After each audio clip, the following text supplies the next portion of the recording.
patient experience. I'm really thrilled to be here, and thank you for taking the time to join. Anna, do you want to introduce yourself? Hi, I'm Anna Meyer. I'm a pediatric otolaryngologist at Mission Bay and Oakland, and I'm the medical director of patient experience for Benioff in San Francisco. Okay, let's get started. Our talk today, as Christina said, is about saving time and increasing connection, and we'll be focusing on using communication to do that. Neither Anna nor I have any financial disclosures to talk about. And we wanted to start with some ground rules. We ask, if possible, for you to engage actively. If you can keep your videos on, that would be great. We recognize you are doing many things, but as much as you can be present. We invite you to adopt a growth mindset. Be open to new skills and ideas that we'll be talking about today. Try to limit distractions, and we will be using the chat to participate. So we'll have several times during this talk that we'll ask you to participate in the chat. And we hope that you will, as learning for yourselves and for others on the call. So let's start with a little check-in. Take a minute to share in the chat something that is giving you joy. This can be personal, it can be work-related, it can be something small, it can be something big. We'll give people a minute to do that. Okay, I see some great responses, including some morning snuggles, the falls, the weather, coffee, love that. So this is just, thank you for sharing the positivity. It's a great way to start this talk. Please continue to put them in the chat as we go on, and we'll be keeping an eye on that. Next slide. The goal for this session is we would like you to leave with an understanding of what leads to efficient and effective compassionate care. We want you to identify skills that can improve connection with patients. And we're going to invite you at the end of this to select a skill you learned today to practice during your next clinical encounter. So I want you all to take a minute and reflect on some of the things that have been hard during your training. So what are some patient experiences or even experiences with colleagues or other trainees that you've had that have created challenges, the ones that keep you up at night, that you replay and think, oh, maybe I could have said something better. Those are the encounters that we want to equip you with during the session with tools to navigate in a better way where you feel more confident about the way things went. So keeping that in mind, I'm going to move to the next slide, which describes kind of the traditional encounter that we've seen modeled in medical school or with preceptors, which starts with clinician-directed history-building skills, right? Patients may come with a chief complaint, and then you start asking them questions about when it happened and where and what. You move into your physical exam, and then you educate, counsel, and plan, and the visit ends. And we want you to kind of rethink the encounter using relationship-centered communication skills. And when you do that, this is what it looks like. You start the encounter by creating a rapport, building a connection with the patient before you even dive in to the medical piece. Set the agenda, so learn what you want to discuss and what the patient want to discuss together, and then use patient-centered history building skills. Let the patient guide you through the history. And then you can supplement that by using your own clinician-directed history building skills. Go on to your physical exam, and then use relationship-centered skills to educate, counsel, and plan.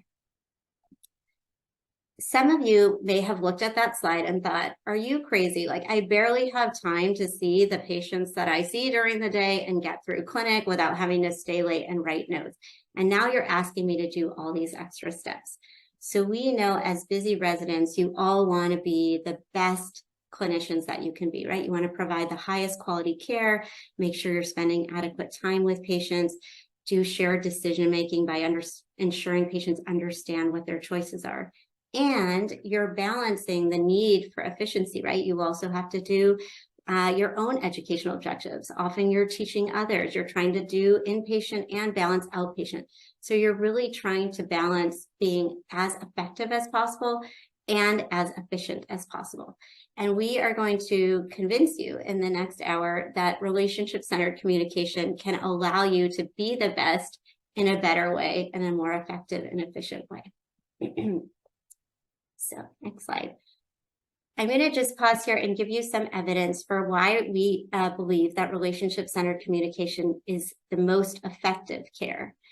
So we have data that supports this communication method has improved outcomes in both patients, clinicians, and teams, as well as on institutional levels.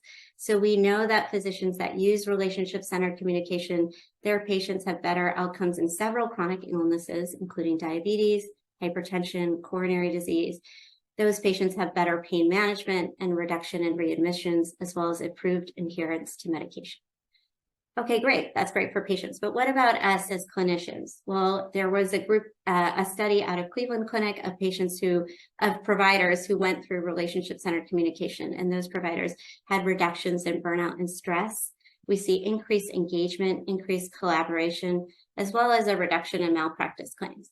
And finally, from an institutional perspective, we know that patients have improved experience of their healthcare when we use relationship-centered communication, as well as improved safety and quality outcomes. So overall, this is a win on multiple levels. Next slide. So quick pause for a pop quiz, and feel free to put some answers in the chat. I will caveat this by saying there's more than one right answer. So which of these things will save time? A, eliciting a list of all the things a patient wants to talk about. B, saying to a patient, tell me all about your headaches. C, interrupting the patient to get to your questions. D, expressing empathy to the patient and family. And E, having the patient teach back what they heard. Yeah, one response in the chat so far. Thank you. For B, anyone else have thoughts?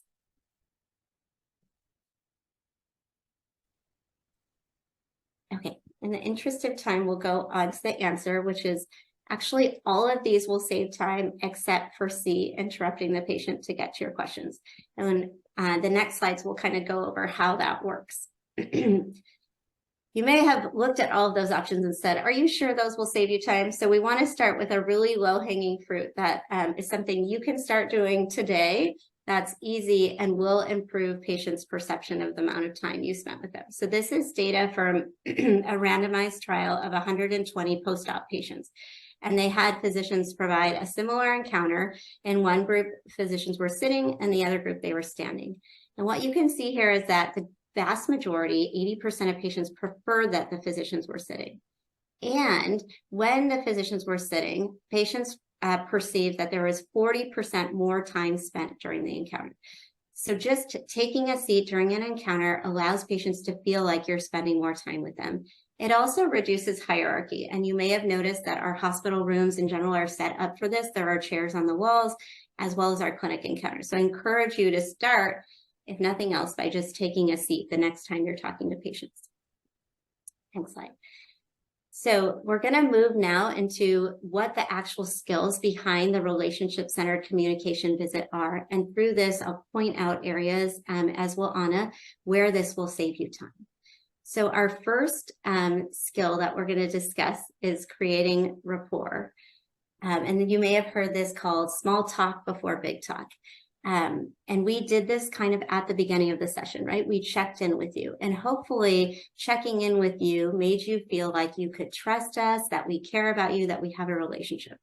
I will tell you that when I first learned about this, I thought, oh gosh, like I don't want to do small talk. I want to be efficient. I have a lot of things to get through during the visit.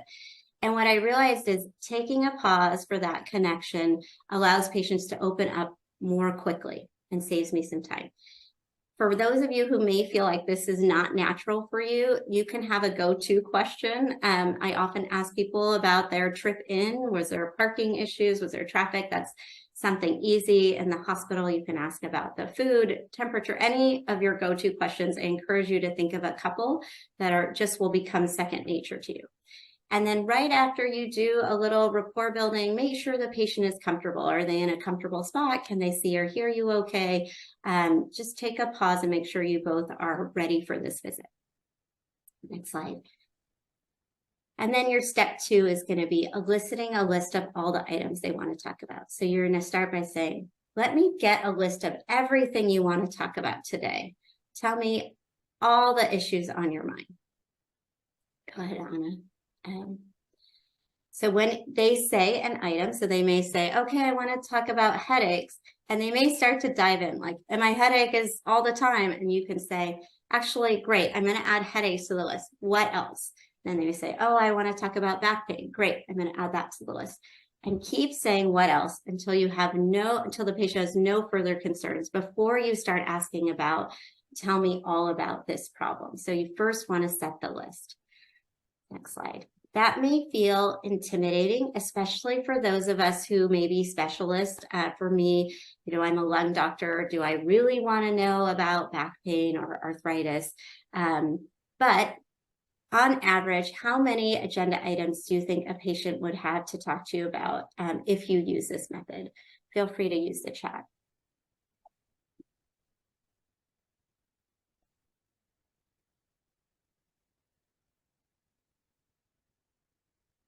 That's great. I'm seeing a lot of threes. And then Alexander, thank you for being our early responder who said not many. And that is right. On average, we find that people often only have 3 to 4 items at the most, which is right. Now, why would this method make you more efficient? And Anna, feel free to click the slide.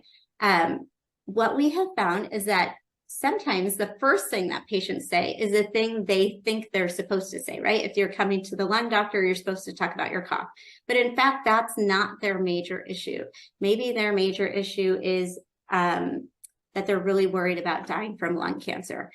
And so if you don't elicit the whole list, what you often find is at the end of the visit, you get that doorknob question. You're just about on your way out and they say, oh, but wait, what about this other thing, right? And so then that's an additional time spent. So if you elicit the list at the beginning, you will hear all their concerns and really significantly reduce the doorknob questions.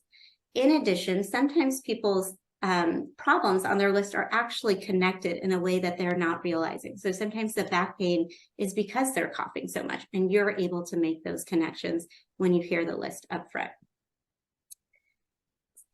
And then finally, we want you to negotiate the agenda. So just because a patient has 3 or 4 concerns does not mean that you have to discuss all of those concerns during the visit. So your patient may say, okay, I have these 3 things. And you may say, and I am going to add vaccinations to the list. And now we have these 4 things on our list. Then you can say, well, on this list, what is most important to you to talk about today? And what could we defer to next visit? So together with the patient, you're both setting the agenda for the visit. So the patient is really clear about, okay, we're going to talk about these things today. And I'm going to talk about my arthritis at the next visit. So just to be clear, I know people are always scared when you bring up a long list. It is okay to then negotiate the list and set really clear expectations about what's going to be the result of the visit today. So I am going to pause here and turn it over to Anna, who's going to take us through the rest of the slides. Thank you so much. So this is for me now, well-known quote, but it was something maybe I hadn't heard until I started this work. People will forget what you said and people will forget what you did, but people will never forget how you made them feel. And really this next portion is thinking about the feeling in the room, the feelings that might be suppressed and need to come to the surface before people can really start to process medical information, and really validating those feelings as we navigate their care. So this next set of skills, which is using the patient-centered history building skills, you've kind of done rapport setting and setting the agenda. And again, now you're trying to get in sort of more deeply into what is at the top of their agenda or the top couple of things. And just to name that these skills that we're going over right now, we're doing in 1 hour. And these actually aren't all the skills that we teach in relationship-centered communication. We're trying to give you some highlights. When you really start to master these, one of the ways you can is to take a longer course, and we'll connect you with some resources afterwards if you would like to practice them more. But to begin with this, opening the conversation, let's say that you've listed this list and the top thing the person wants to talk about is headaches. We encourage using this particular wording of tell me all about your headaches, not a little bit about your headaches or some about your headaches, but all about. And then really leaning into listening and listening to understand rather than listening to respond, and trying to resist the urge to interrupt and ask questions. And I think that for many people, asking the question, tell me all about, feels somewhat similar to tell me the whole list of what's on your agenda. It can make it feel like it's going to take longer if I ask that. But there are some interesting pieces of information or data that support the opposite. So how quickly do you think we interrupt patients? And you can respond in the chat again. How many seconds do you think elapses before we interrupt? 10 seconds. I see in there 15 seconds, 30 seconds. So those are great guesses. Those are in the range. So anywhere between 18 and 23 seconds. And then how long do you think the average patient, not the outlier, the folks who, you know, there are always going to be folks who talk a long time, but the average patient, how long do you think they'll talk for before they pause? You can answer in the chat again.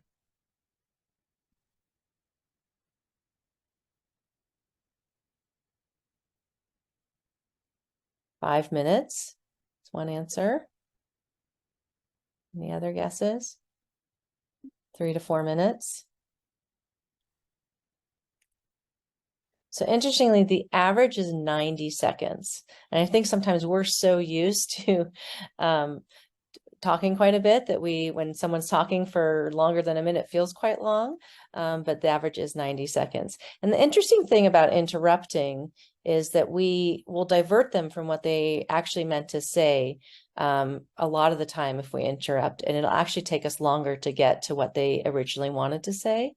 But they'll keep trying to get us there or give up. And that when we let a patient speak for that minute and a half on average, 80% of the time you will actually have a pretty clear diagnosis or a couple of things on the differential diagnosis just from that uninterrupted speech. And so it can be quite efficient just to let them tell their story before you start to ask them clarifying questions.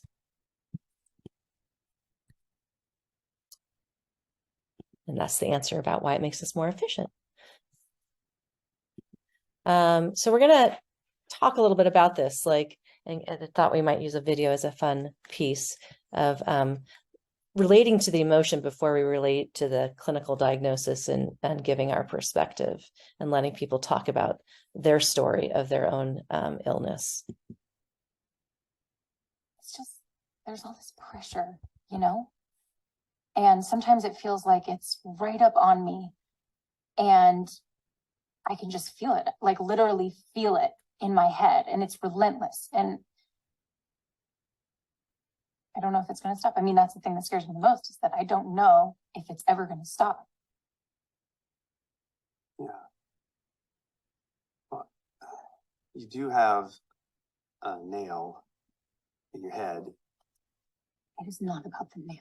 Are you sure? Because, I mean, I'll bet if we got that out of there. Stop trying to fix it. No, I'm not trying to fix it. I'm just pointing out that maybe the nail is causing. You always do this.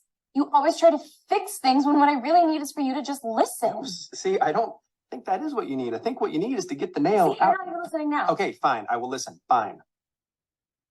It's just, sometimes it's like, there's this achy, I don't know what it is. And I'm not sleeping very well at all. And all my sweaters are snagged. I mean, all of them. That sounds really hard. It is. Thank you. Oh, come on. So while this is comedic, one thing to consider is if he'd started with that, sounds really hard. And you see how much she softens and says thank you.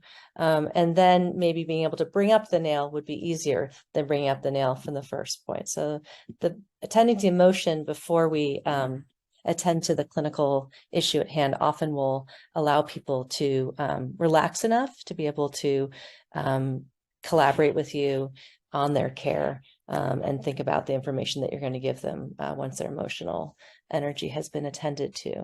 And so we wanted to offer a few ways that you can do that.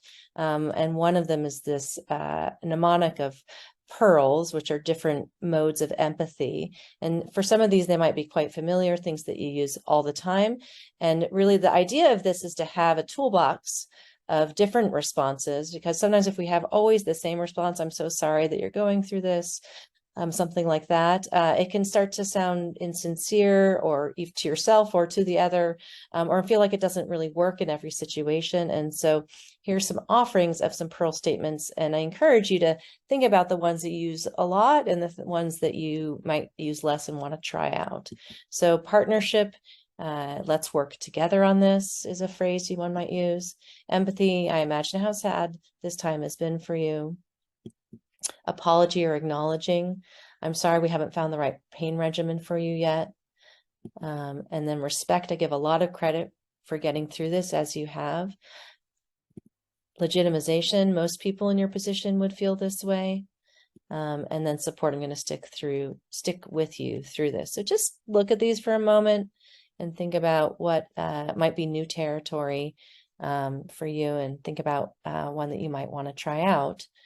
I do want to point out that actually respect is one that I had not used before I was trained in this, using that particular word. And one of the things that we know from the diversity, equity, inclusion data out there is that folks who are marginalized in our healthcare system and in our culture at large often don't hear that they're respected, and often hear actually the opposite. And so it can be quite powerful to use this particular word and recognize people's strengths in what they're doing. They often can come up expecting to be seen through a deficit lens. And so it can be incredibly empowering to use that, as well as empathetic. And so empathy in the data has been shown to save time. So in a study, both of internists and surgeons, those who verbally addressed emotional cues shaved off some time in their visits than those who did not address emotional cues. And so there are nonverbals that you can use, the way you sit, the way you nod, eye contact. But verbal empathy is even more powerful. And so this was about the impact of actually saying some of the phrases we were talking about. So I'm curious in the chat if anyone would like to write in why they think empathy saves time. What is an idea someone has out there of why that works? If anyone wants to unmute, even daringly unmute and say what they think. Love to even hear your voices. So making patients feel that they've been heard. Patients may open up more quickly about the issues they want to talk about. Yeah, it's you know, I think about it when we think of like the worst case scenario, when we're breaking bad news and telling someone that they have cancer, and when you say the word cancer, they really can't hear anything else that you've said after that word. And so we often attend to the emotion with something like giving that diagnosis. But many folks come in with emotions that they can't really hear what you're talking about until we attend to those things. And so it frees them up, it releases that emotion into the room, they feel cared for, and then are able to engage. So it also has additional benefits, because we want you to save time, but we also want you to be incredibly effective. And so hospitals using empathy in this study in 2017 reduced patient anxiety and improved rates of communication. And each additional verbal empathic response was associated with a decline on the anxiety scale by 1.65. And it did not prolong the encounter length at the same time for this study. Not necessarily save time, but didn't prolong it. So what is empathy exactly? We will look at this a little more in depth.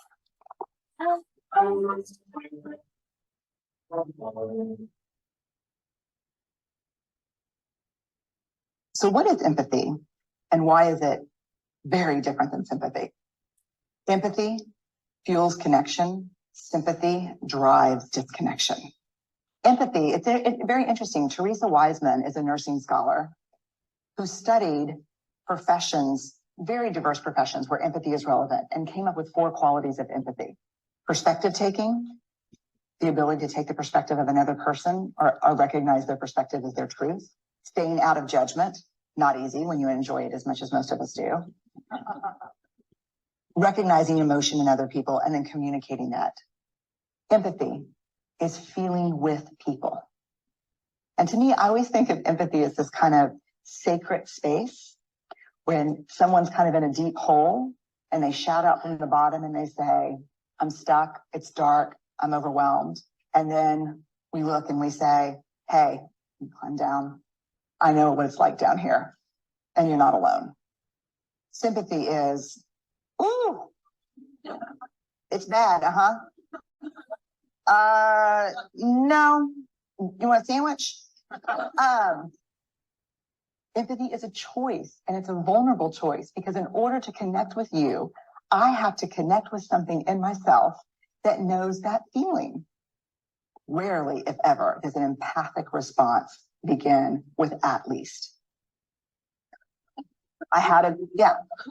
And we do it all the time, because you know what? Someone just shared something with us that's incredibly painful, and we're trying to silver lining it. I don't think that's a verb, but I'm using it as one.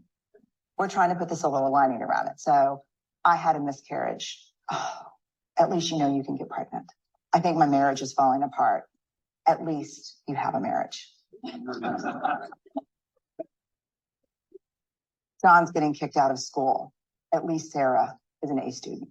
But one of the things we do sometimes in the face of very difficult conversations is we try to make things better. If I share something with you that's very difficult, I'd rather you say, I don't even know what to say right now. I'm just so glad you told me. Because the truth is, rarely can a response make something better. What makes something better is connection.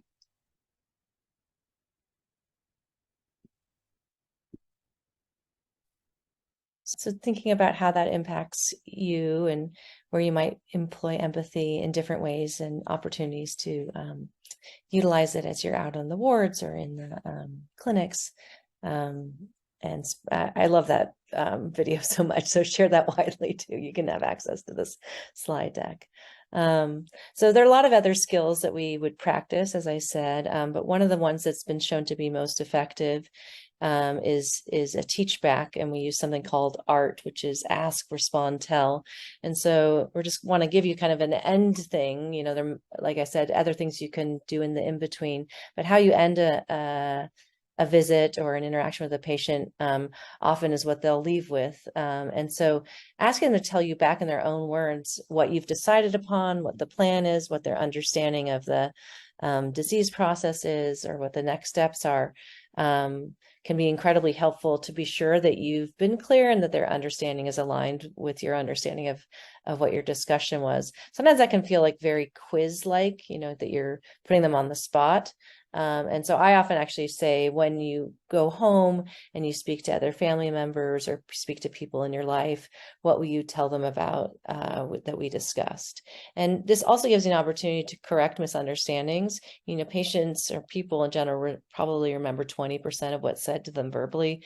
But if they repeat back what they've heard, that goes up substantially. And they may make mistakes in that initial repeat back to you. And so you have a chance to correct or clarify or add additional points.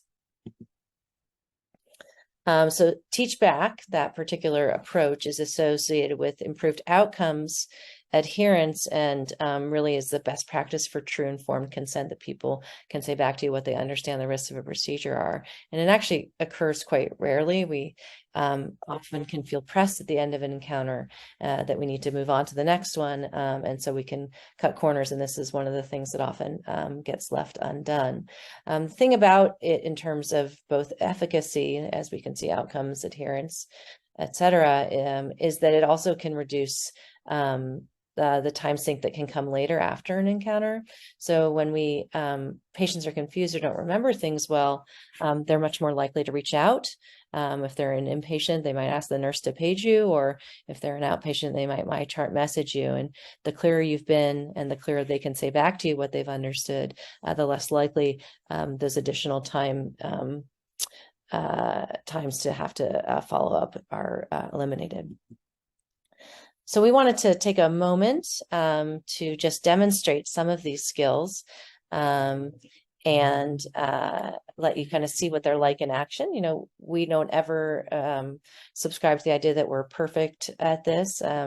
We're still practicing. And so also want you to sort of think about, as you watch this, what landed with you as something that was effective, and or things that you have questions about, or you're not sure how that would work in your practice.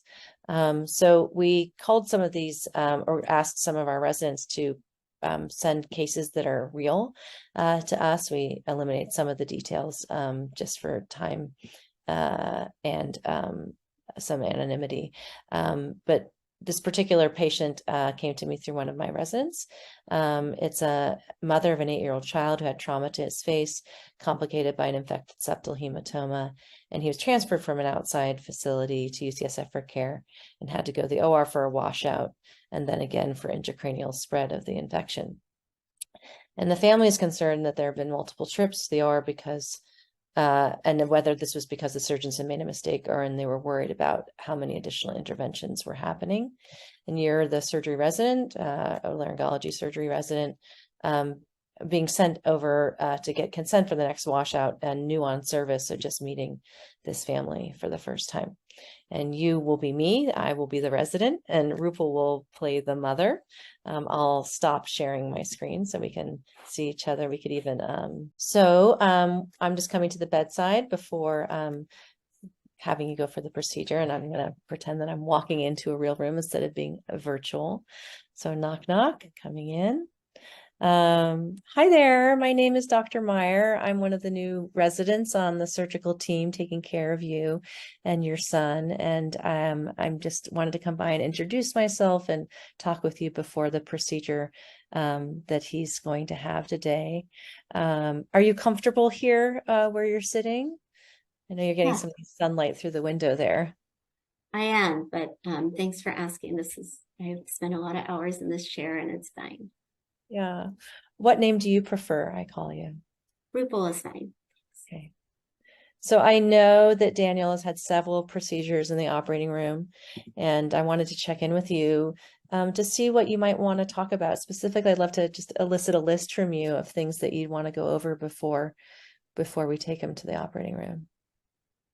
Well, I guess I'm just wondering if he really does need another procedure. He's already had so many. Yeah, I could totally understand that. We can definitely add that to our list. What else is on your list?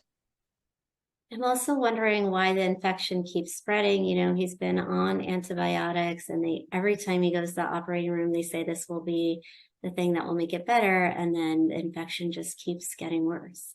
And of course, I can hear in your voice that you're worried. And so I would be happy to talk about that more with you today and add that to our list. What else are you thinking about?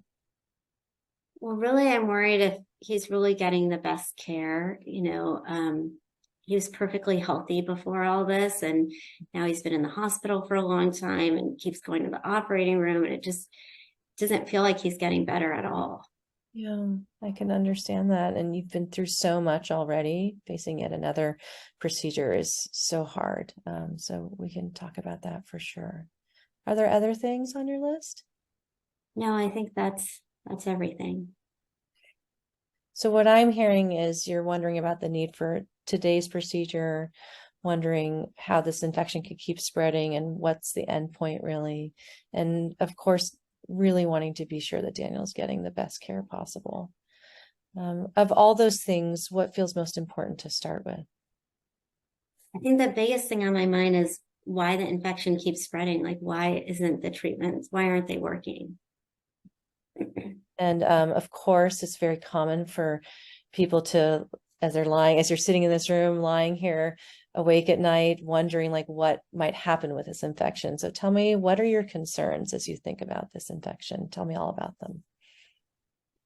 Well, I'm really worried that maybe he wasn't diagnosed correctly, or when we were at the other hospital, something got missed. And, you know, it took a few days for a bed to open up here. And so it was a little bit before we could get here. And I just keep going back to think about like, what else could we have done? Is there something else that we could have done to prevent this?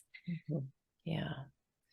Well, I think many parents would feel similarly, especially having had care one place and coming here and wanting to be sure all the details followed with him and that everything has been done the right way for him. So I totally understand why you're bringing up those concerns.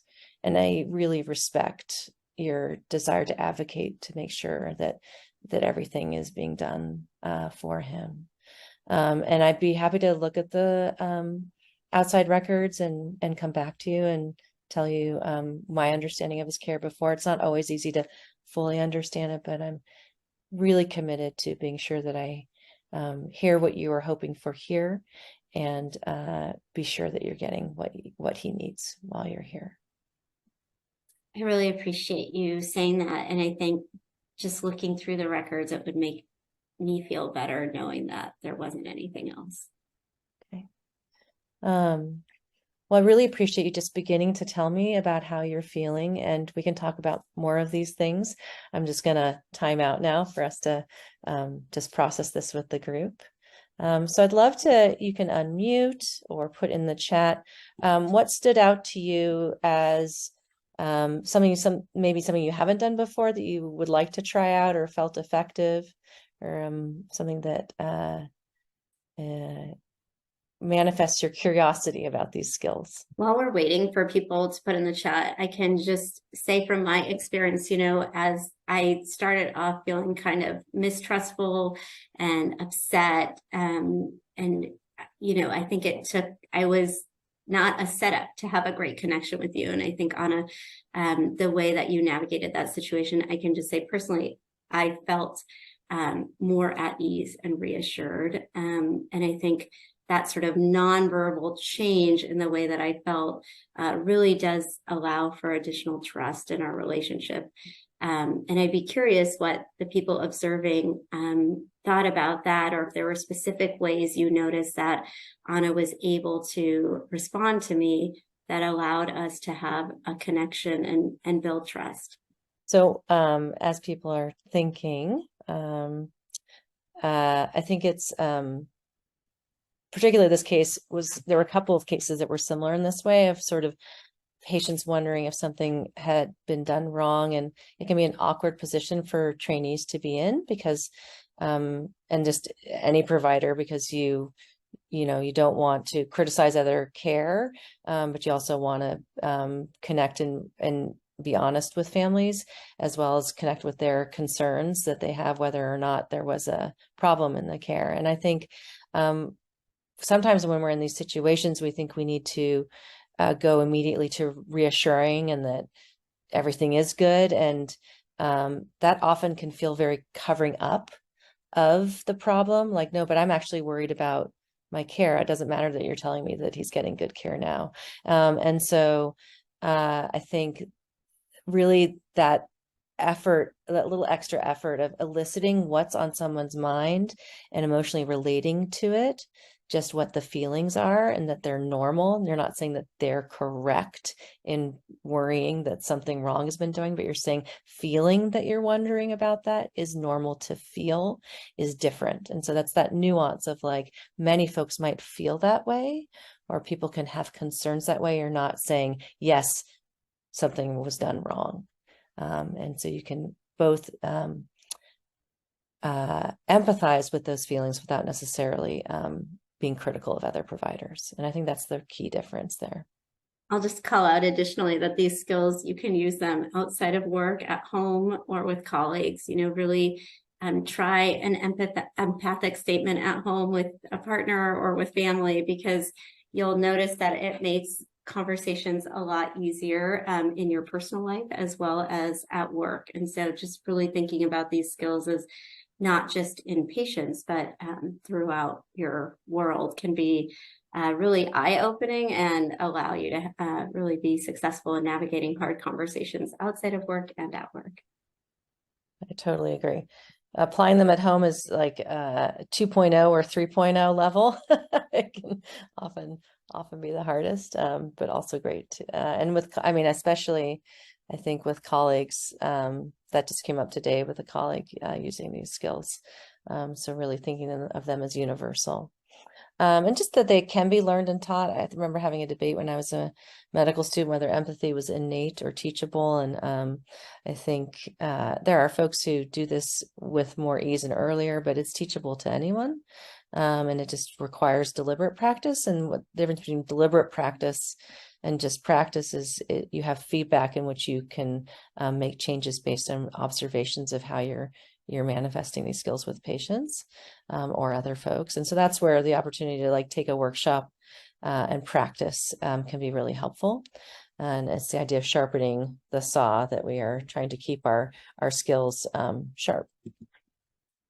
So the skills that we went over today are sitting down for every encounter, listing a list of all concerns and negotiating the agenda based on those concerns, opening the conversation with tell me all about whatever concern you're going to start with, and responding with empathy with a toolkit of empathy approaches, and then assessing understanding with teach back. And so I'd love to hear in the chat from as many folks as possible which one of these you might think about practicing in the next week. Can't see the chat. And respond to with empathy for sure. Great. Remembering all of them on L&D. I love that. That's aspirational. You're inspiring all of us, Adrian. Well, we would love to hear back from you how it goes, and just let you know that you can reach out to us for further resources. So if you're interested in further training in this, you can email in local ways. You can email myself or Rupal. If you're interested in really diving into these skills, there's a great conference next June, May through June in Atlanta. You can learn about it on ACH Online. It's called Enrich. It's like no other conference you've been to because it'll be hands-on and interactive for most of the time. You'll meet great folks across the country who are all committed to making better care through better communication and better relationships. So I encourage you to think about those options. And there are references here. We just want to thank you. Oops, that's it.